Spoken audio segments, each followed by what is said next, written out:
부분들을 잠깐 저희가 둘러보았습니다. 이제 마지막으로 남아있는 고전압 및 차지가 포함되어 있는 전자제품에 대한 소개를 하고 저는 마치도록 하겠습니다.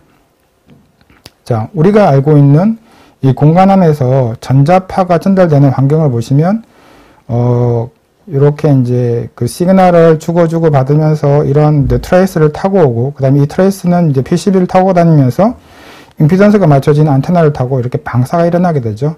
이 방사가 일어나는 이 대기 중에는 많은 산란과 공기의 흐름, 밀도, 그 다음에 유체, 고체 이런 것들에 대한 여러 가지 간섭 이슈들이 존재를 하고 있습니다. 그 간섭 이슈들을 보시면 우선 전자파를 쏘니까 전자가 날아가겠죠. 그래서 고체, 액체, 기체들이 이렇게 이제 반응한다는 기본적인 이슈들을 어느 정도 알고 계실 거라고 봅니다. 그래서 우측 상단에 보이시는 부분들은 이제 고체, 밑에 있는 부분들은 유체라고 보시면 될 거예요. 그래서 이 고체하고 유체가 왔다 갔다 할 때 차지가 이동을 하게 됩니다. 그래서 특히 이제 차가운 곳에서는 차지들이 쪼그라들죠. 그래서 여기에 있는 그 궤도들이 이렇게 줄어들어서 보이고, 또는 에너지가 뜨거워지게 되면은 내부에 있는 에너지가 꽉 차 있기 때문에 외부로 에너지를 방출하려고 하는 그런 모션을 취하게 됩니다.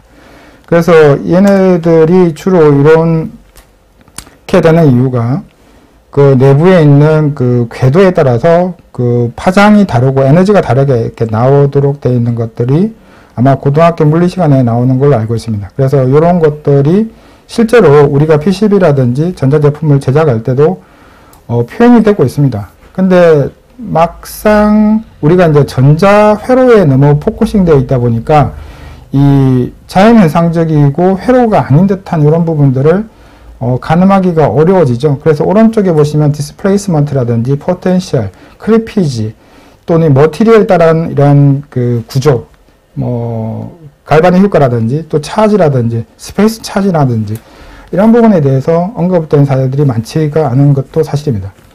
그래서 이러한 것들이 이제 공간 안에서 일어나는 것들을 우리가 그 디바이스 기준으로 볼 수 있고, 또는 이제 이런 그 장치의 큰 그 흐름을 따라가면서도 볼 수 있는 이런 것들을 잠깐 소개해 드리도록 하겠습니다.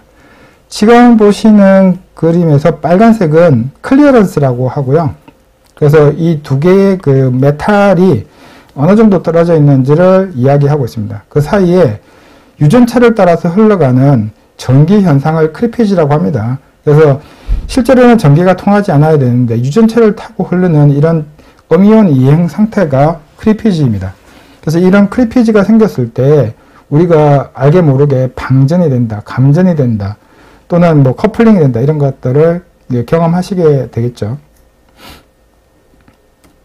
그래서 여기에 있는 자료 중에서 좀 말씀드리고 싶은 부분은 PCB에 그 플래시 오버가 되어 있는 이런 부분하고요. 우리가 이제 관심 있는 게 PCB다 보니까 PCB 플래시 오버 부분하고, 여기 이제 클리피지가 생겼을 때 보통 이제 설계를 하시다 보면 그래요. PCB에서 얼마만큼 아크 방전이 생기니까 거기를 까주세요라고 하긴 하지만 실제로 내가 테스트도 안 해보고 설계 상태만 믿고 그냥 가는 건데 그게 맞는지 확인하기가 되게 어렵습니다. 그래서 이런 것들을 실험을 하기 전까지는 그 환경에 노출되기 전까지는 그걸 확인하기 어렵기 때문에 시뮬레이션을 일단은 할 수 있는 부분하고요. 그 다음에 그 솔리드 디바이스나 솔리드 다이렉트릭이 전기가 흐르는 이제 브레이크다운, 즉 그 리텐베르크 효과들에 대한 부분하고 라이트닝에 대한 부분하고를 좀 언급하고 저는 마치도록 하겠습니다. 그래서 이제 고에너지군을 할 때는 이런 버스바들을 사용하게 됩니다. 그러면 이런 버스바들이 이제 가만히 있는 게 아니죠. 그 에너지의 그 높낮이가 발생하죠. 디스플레이스먼트가 발생하다 보니까 이 디스플레이스먼트에 따라서 또 얘네들이 그 주고받는 에너지가 발생할 수 있습니다. 그래서 이 공간 안에서 보이는 이런 필드 이펙트를 볼 수 있고요. 그 얘네들이 이제 아킹으로 가는 이런 포메이션 등을 여기서 해석을 해볼 수 있는 부분이라고 보시면 되겠습니다. 특히 이제 이런 애자 같은 경우에는 이제 그런 것들을 많이 하고 싶어 하시죠. 네. 그 다음 EST 건 테스트에 대한 부분도 보겠습니다.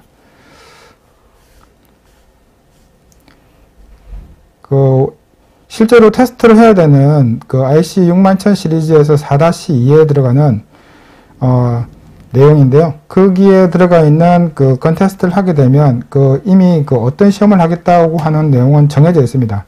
그런데 이 디바이스를 따라서 어디가 어떻게 취약한지 찾아내는 과정에서는 시뮬레이션만 한 게 없다라고 저도 생각합니다. 그 다음에 플래시오버입니다. 그래서 설계를 다 끝낸 상태에서 고전압의 에너지들이 서로 주고받는 부도체를 통해서 주고받는 에너지가 좀 더 위크하냐 또는 강성이 있냐 이런 것들을 찾아내기 위해서는 이 시뮬레이션은 정말 필수라고 생각합니다. 그동안 저도 접해보지 못해서 이 EMA3D 케이블을 통해서 보게 돼서 정말 반갑기도 한 기능이라고 볼 수 있습니다. 그리고 이제 라디에이트 되는 이런 정보를 이용해서 다시 에너지 재사용이 가능하고요.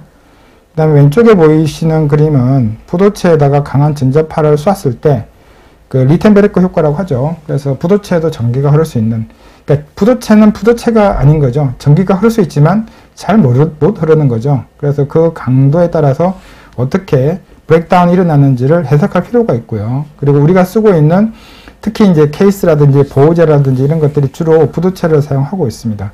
그래서 그런 부도체가 어떻게 디스차지 되고 브레이크다운 되는지를 해석하는 것들이 이제는 필수적인 시대가 되었습니다. 왜 그럴까요?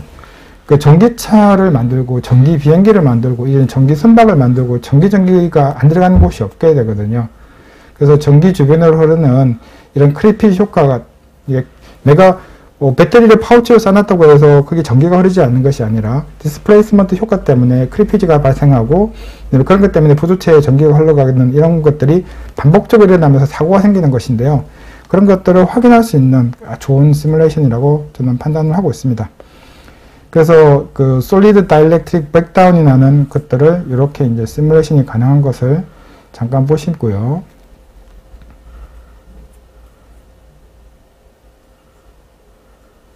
그 다음에 이제 우리가 인공위성을 이제 쌓아 올리고 할 겁니다. 그러면 위성에서 생기는 이제 태양풍으로부터 이런 솔라셀을 어떻게 보호할 수 있는지 이런 것들도 시뮬레이션이 가능해야 될 거라고 봅니다. 네. 그래서 이런 소재로 어디를 좀 디자인할 때 또 고려해야 되는지 또 보호성 있게 만들어야 되는지 이런 것들을 여기서 볼 수 있습니다. 예전에 캐나다의 엔리크라는 회사에서 위성 2기가 이런 태양풍의 솔라스톰으로부터 공격을 당해서 한 6개월 동안 GPS 모듈하고 솔라셀이 정지한 적이 있었죠.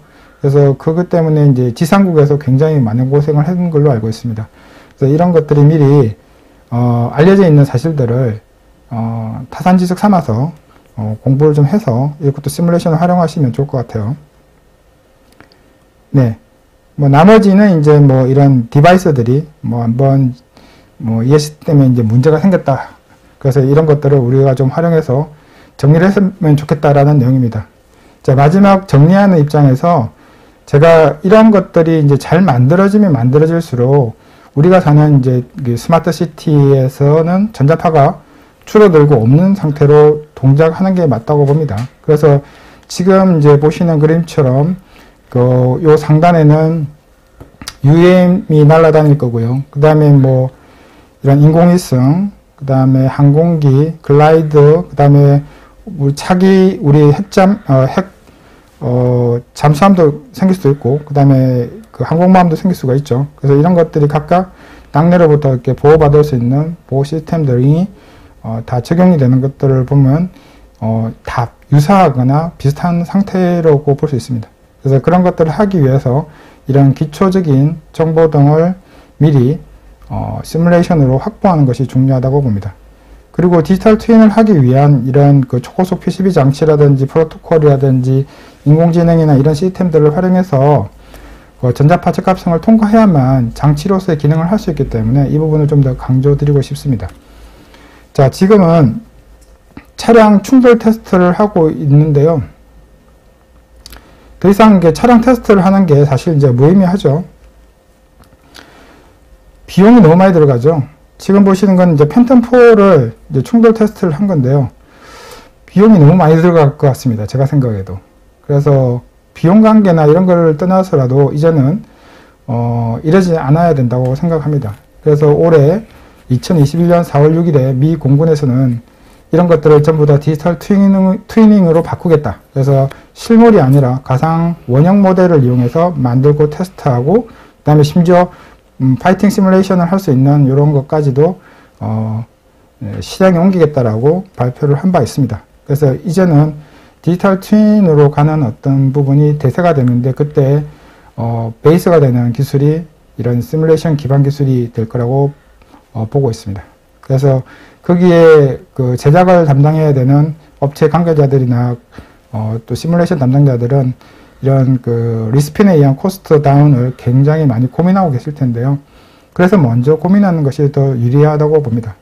그래서 배터리를 움직이고 있는 이런 그 시스템 대부분들은 여기에 노출되어 있고, 노출되어 있는 시스템들은 어디까지 취약한지 모르고 있는 상태에서 출하가 됐을 때는 그 리스크를 안고 출하가 되기 때문에 그만큼 이제 골칫덩어리인 거죠.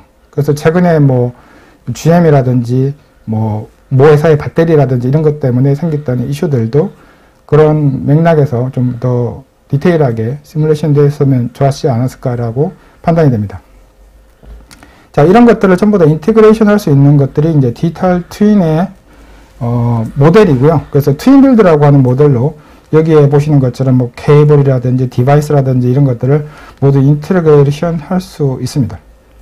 그래서 앞으로 이제 이런 것들이 이제 QA나 QC 쪽에서도 신뢰성 정보를 계속 이렇게 누적시키면서 어디가 고장이 났는지 그런 것들을 그 선행 고장 분석을 통해서 고장이 날 수 있는 포인트에 대한 미리 그 정보를 확인하고 거기에 대한 재료, 그 다음에 시스템, 그 다음에 엔지니어링, 시뮬레이션 등을 준비하는 것이 맞다고 생각합니다. 결론입니다. 그래서 이런 재제작을 통해서 계속 발생하는 그 시스템의 그 좀 개선을 위해서는 시뮬레이션 기반으로 가야 될 것 같고요. 그 시뮬레이션 기반으로 가기 위해서는 이렇게 버추얼 디지털 트윈을 통해서 실제로 테스트를 하지 않더라도 테스트가 된 것처럼 시뮬레이션 결과를 얻고 그 결과가 다시 내가 충분히 얘가 EMC 통과할 수 있는지를 확인한 다음에 이 과제 종료가 되는 환경시험에 마지막 완성된 프로토타입을 보내는 것이 맞다고 봅니다. 그런 것들을 이제 디지털 트윈이 추구하는 바이고요.